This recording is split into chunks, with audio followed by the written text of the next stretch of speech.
Hello YouTube, Dave here again. Welcome to part 2 of my Starfinder product showcase series. This is where we're taking a look at the Starfinder items, at least that I have in my collection, and just try to raise awareness of what items, what products are out there, and sort of give little mini reviews of the books as we go.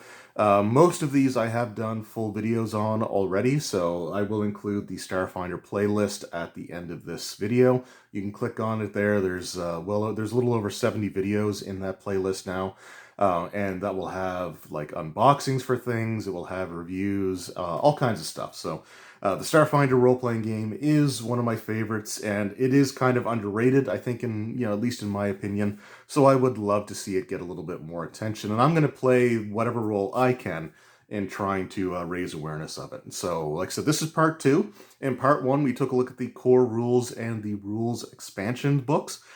Today, we're going to be taking a look at the Alien Archives and a book I forgot to include in the first video, but it does fit the theme of today's video, which is just creatures galore, which is the Interstellar Species book, which is more player-focused here. So let's just take a look here at the first Alien Archive. This retails for $39.99. I believe all the books in this video do.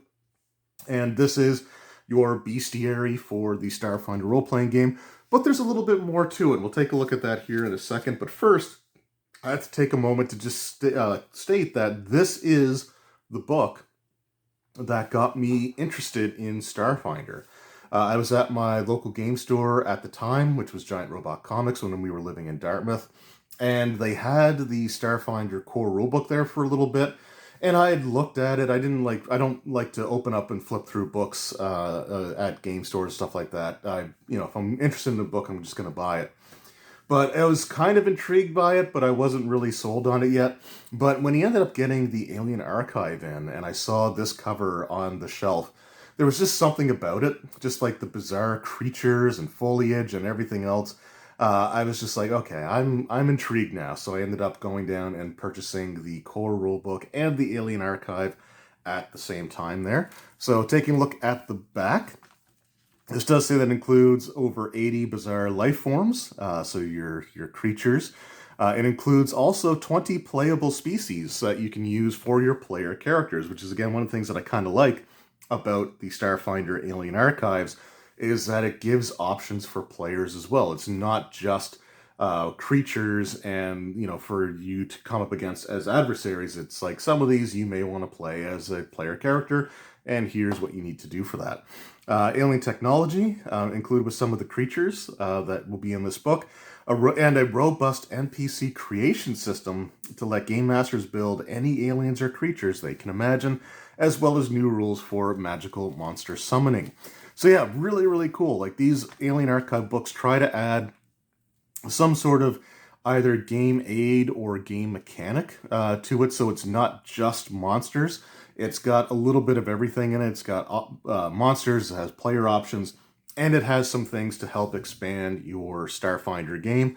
And I just absolutely love these. Like I said, I'm not going to go through every single page in this book, because I have done a full flip through already in a previous video, but we'll just kind of go through and see some of like the bizarre creatures that we have in this book, just kind of flipping through somewhat indiscriminately. But here we have an example of a creature that includes some equipment with it. So when the creature is defeated, you can harvest parts of its body to create, in this case, a weapon. Some it might be armor, some it might be other like types of items. So when there's stuff like that that can be included, you do get that information here. And you also get, again, a pretty decent amount of information on the creatures as well. So you get a little bit more detail, which is something when you're talking about like these bizarre sci-fi creatures, any amount of information that you can get to help, establish them within the logic of the campaign world, I think it's going to be a good thing. So I like the amount of detail that these books go into. So it's just some really, really cool stuff here. The Necrovites, love those. The Noir, they're like the Minotaur type people. We have to have reptoids, right? We have our security robots, which you will probably encounter in low-level adventures. Again, just some really awesome stuff here in these books. But let's just go to the character creation, the NPC creation system here. And it does give you a step-by-step breakdown of what to do. I'm not going to go into detail it in this video, but I do actually want to make a video where I build an NPC using this information. So it's, again, just really cool stuff that they include here. But yeah, this is just something, as somebody who, one of the things that I never liked about some of the earlier D20 role-playing games was the amount of time it took to build NPCs. This is something I think is going to be a really useful tool. So yeah, I can't wait to make a video showing these off. But you got the tables for your combatants, like your soldier, your warrior types. You have their main statistics as well as their combat statistics, so like what their attacks are, how many they get, how much damage they do. Then we have ones for experts, which are your more skill-based characters like envoys or operatives or that kind of thing. And then you've got spellcasters as well. So if you wanted to create sort of like a technomancer or a mystic on the fly, or just in less time than it might normally take, then you'll have that ability there. You also got like types and subtypes that you can apply to them to modify their statistics and abilities, which is, again, really, really cool. And then you can also do the same thing for class. You can apply sort of light versions of class features onto them as well, which is, again, just some really, really cool stuff. Absolutely love it, and I think it's something to be a lot of fun to work with. And then we just have rules for summoning creatures with the summon creature spell and what that all entails. So again, just some really useful stuff to have in there. So that was the Alien Archive 1. Then we have the Alien Archive 2, which includes over 100 creatures, as well as a dozen playable races. I forgot to show an example of a playable race, but we'll find one in this book here, and I'll sort of show you what they give you. It doesn't require a ton of information, so it's great that way. This also includes new rules for magical polymorphing, environmental template graphs as well, to modify creatures to fit into your worlds that they may be on. So if you had like a land creature, but the characters are going to this aquatic planet, you can have an aquatic variant of that land creature using these environmental graphs. So really cool stuff there. And again, I love the cover art on these books. You got Amigo, which I am completely down for. So let's just go through again. We're not going to flip through every single page in the book, but we will show you, again, just some bizarre creatures that you can expect to find here, like the body snatcher slime. I kind of like the Futurama brain slugs. So here we have an example of a alien creature that you can use for encounters or for player characters. So this is what you get for the player character. Just gives you the traits section up here. So this one in particular gets +2 to strength, +2 to con, -2 to dex. It gets 6 hit points, and some of the abilities that it gets that are actually explained in the stat blocks there. So that's all that you really need, and it works really well, but it's just cool to have that as an inclusion here on top of everything. So again, just some really bizarre looking creatures. I also love that it has the color out of space, and not only does it have the color out of space, but even though Paizo is an American company, they spelt color properly, at least properly as far as me being a Canadian is concerned. I actually remember being kind of blown away by the fact that it was colored with a U from an American company. I just don't normally see that. And I'm sure it's, because of like the Lovecraftian stories and stuff like that. That may have been the way that it was spelled there. But it was still just, again, really kind of cool to see. I as a Canadian, I appreciate that. But yeah, so again, just some really bizarre creatures in here. We got Formians, if you wanted to play, like the ant, the hive mind ant creatures. We got some giants. We got whatever these things are. We have the living apocalypse. We have our Migo, which, again, as somebody who has read a lot of Lovecraft stuff, I love the Migos. Plasma oozes, all kinds of cool stuff here. And then we'll go to our Star Wolf, and then we'll go to our like creature graph types. So these have like the environmental graphs that you can apply to them, again, just to give them modifications based off of different environments that they may find them in. So you could have, again, a land creature that might be in like a gas giant where everything's all like clouds. So you might give it like the flying or the airborne graft. or it could be a frozen world, so they have the Arctic one. There's all kinds of cool stuff here. We also have the polymorph rules, which I'm gonna be honest, like D20 polymorphing gives me like really bad flashbacks to my 3.5 days where polymorphing literally changed like 4 or 5 times over the course of 3.5 because it was just so weirdly complicated that they kept trying to fix it, and it took a while to get there. But anyway, but it is still cool to have nonetheless that this is something that is in there that you can use to expand the types of things that you can do in your Starfinder games. So awesome stuff. Up next, we've got the Alien Archive 3. And again, really cool cover here. Not my favorite cover of the Alien Archive books. It's probably actually my least favorite cover of the Alien Archive books. It's fine, but it looks a little bit more generic based off of like compared to some of the other things. I don't know. Maybe it's just doesn't have as many like bright colors on it. I'm not sure. But this one includes your standard of over 100 creatures, more than a dozen playable races, and new rules for gaining creature companions that can accompany you. This was something that was missing from the Starfinder role-playing game. The closest that you had was the mechanic could either have like an invention that was a piece of equipment that was unique to them, or they could have a little robot buddy, a robotic operating buddy that could follow them. And, most of the people that played mechanics when I was running Starfinder games, that's what they chose. They wanted the robot friend. And of course they would use the robot like a frickin' minesweeper, but that's a whole other thing.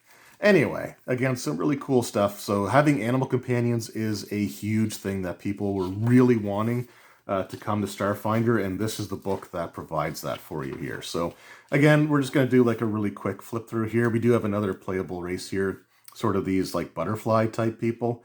When they start off more like a caterpillar and then they can, evolve sort of thing. Again, really cool, or metamorphosize. But yeah, just again, some really, not the amalgamated corpse undead creature of all these skittermanders is actually kind of horrifying. But yeah, again, like I said, this is one of the things that I love, like I said, about Starfinder, is that it just really feels like creatively the team was just allowed to just let loose, right, and come up with some really like bizarre types of creatures. And I am like skipping over a lot in these books, so if you want to see like the full flip through, excuse me, then just click on the playlist at the end and you'll be able to see that. But again, just really, really bizarre, like cool creatures there. And just some interesting designs, I have to say. And we got the Yithian, so again, a little bit more Lovecraftian stuff thrown in here. I love the Yith. And here are the creature companions. So all the rules that you need to have an animal companion, a mount, or just an animal companion that travels alongside of you. Just some really cool stuff. And again, something that people were wanting for quite a while. And Paizo, like I said, Paizo, one thing that they will do is they will listen to feedback, and they will try to improve things as time goes on. So yeah, I love the fact that they finally included animal companions in that book. Then we've got the Alien Archive 4, and we are back to the more brightly colored covers here, which again, something that I love. And on the back of this one, it does have, again, over 100 creatures, a dozen playable races, new technology, and this one has new rules for grafting the strange physical traits of other species onto your own character, creating a staggering array of customization options. So this is the one where if you want to go nuts with genetically modifying your own character, then this is the Alien Archive for you. But again, we're just going to do sort of a little quick flip through here. I'm pretty sure I did a full review video of this, or no, if not a full review, at least a full flip through already. But yeah, again, I love the artwork in these books. I love the creatures that they come up with. Just some of the ideas that they have is just, I don't know, I just think they're awesome. Absolutely love them. Like different types of undead. That thing's horrifying there. The translucent skin around just a skeleton. The plasmalisk instead of a basilisk. You got a plasmalisk. We have robot infiltration, or infiltration robots, which are definitely Terminators, because you can see like they have like the fake skin over their over their exoskeleton type of thing, or endoskeleton, I guess it would be. But yeah, and one of them's literally called Extermination Class, so that is definitely meant to be a Terminator. And again, I love it. I'm absolutely down for it. Regardless, I think that it's just awesome to see just some of these weird types of things that they come up with here. And then we got our graphs that you can add to your player characters if you want to modify them. So you get quite a few here to really, like I said, customize your character. And you've also got some other like class graphs that you can apply to things as well, which are actually based off of the newer classes that were added in the player or character operations manual. So you got the biohacker, the vanguard, and the witch warper. So you can apply that to the same rules basically that were introduced in the original Alien Archive and just add those extra classes in there. So again, really, really cool stuff. And then finally, we are going to take a look at Interstellar Species. This is a book that I think I reviewed relatively recently, so I'm just going to sort of skim through this one again. However, if I haven't, then either let me know in the comments, or I'll check the playlist and I'll be sure to do like a full in-depth flip through and stuff of this book. But yeah, this one is really, really cool. This is one of the more recent one of the more recent Starfinder books to come out, and there's some awesome stuff in here. The main thing that it has, well, first of all, it has a new class that's introduced called the Evolutionist, which is a class that's all about basically modifying or just reshaping, reforming its body, or like at least parts of its body, to like create different types of attacks or defenses. It's a really interesting class where they can essentially adapt to any situation that they find themselves in, or they have at least a mechanism to do so. So here we've got the class graph that, again, you could use similar to what we found in the Alien Archive 4 and the original Alien Archive.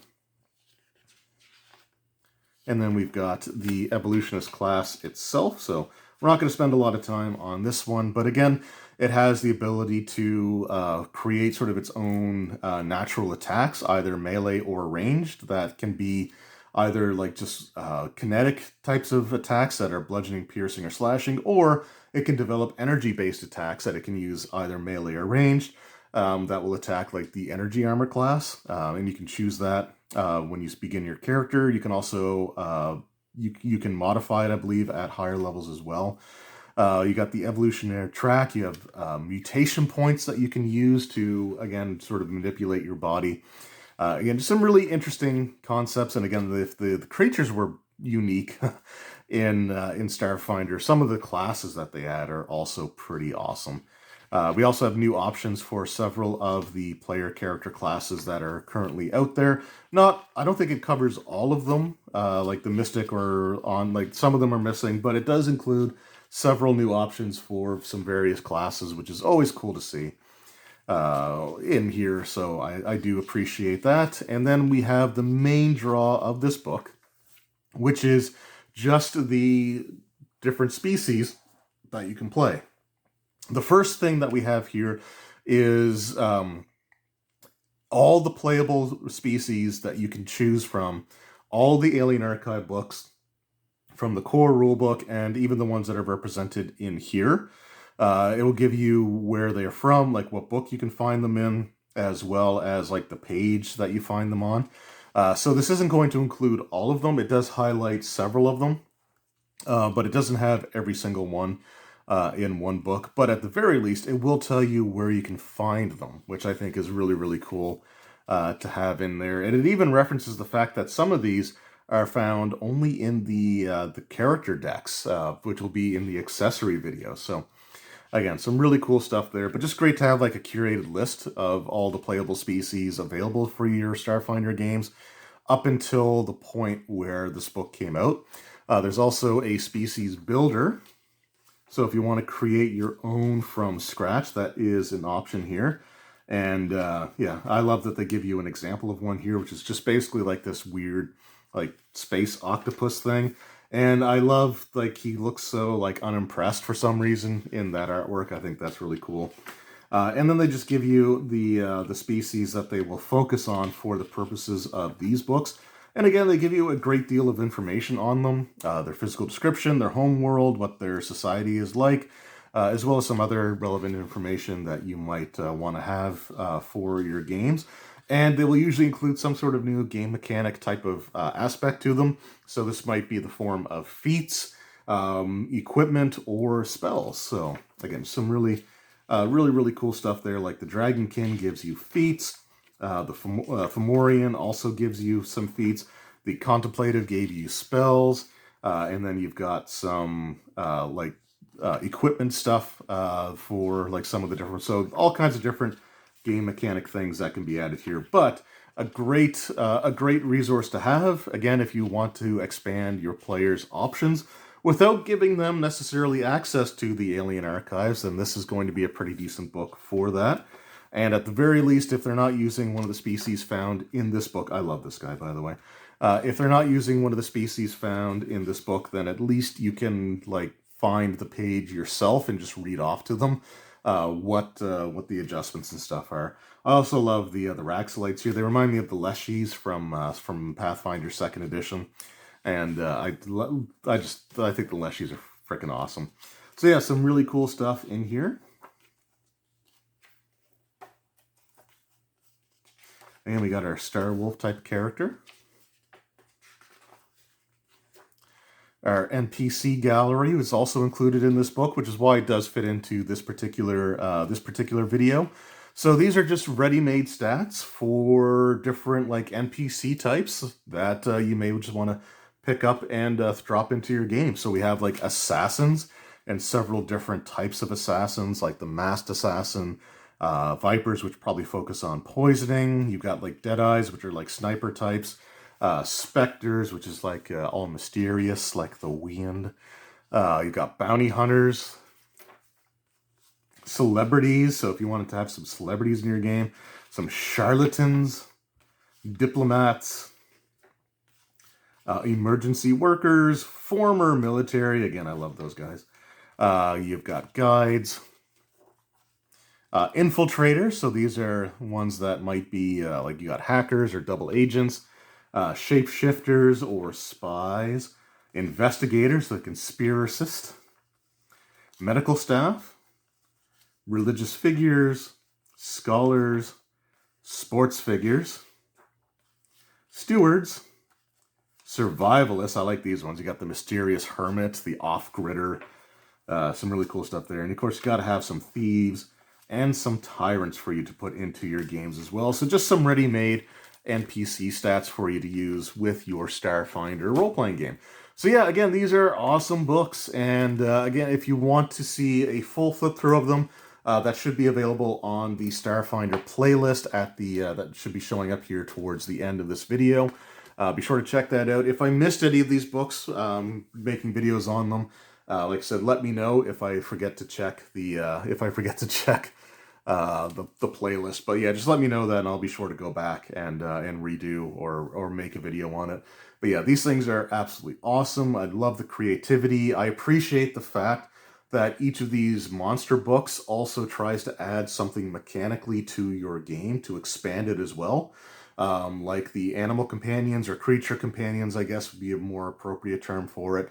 Like the grafting to modify creatures, the NPC generator. Just great stuff overall, and these books are definitely worth your time. So let me know in the comments below, what are some of your favorite Starfinder creatures, either that you've encountered or used as enemies, or ones that you've been able to play as player characters, or even if you're a game master, if you use the NPC generator, what was your favorite NPC that you generated using that? Anyway, thank you all so very much for watching. I will see you all next time. Until then, take care.